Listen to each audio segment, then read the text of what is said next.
খেলাফত আন্দোলন কেন্দ্রীয় কমিটি যুগ্ম মহাসচিব অধ্যক্ষ মোহাম্মদ রোকনুজ্জামান রোকন বক্তব্য রাখছেন। জননেতা অধ্যক্ষ রোকনুজ্জামান রোকন।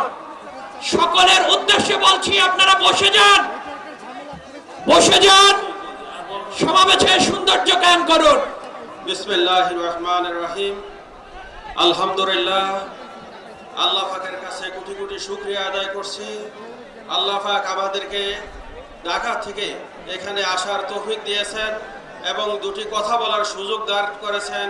এই জন্য আল্লাহর কাছে শুকরিয়া আদায় করি, আলহামদুলিল্লাহ। আজকের এই জনসমাবেশের অবস্থা দেখে মনে হচ্ছে ইনশাআল্লাহ আগামীতে ইসলামী দল ক্ষমতায় আসবে।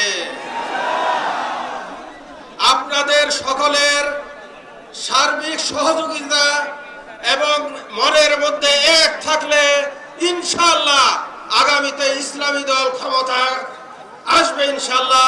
এই আশা ব্যক্ত করে আমি আমার বক্তব্য এখানেই শেষ করছি। আসসালামু আলাইকুম ওয়া রাহমাতুল্লাহি ওয়া বারাকাতুহু।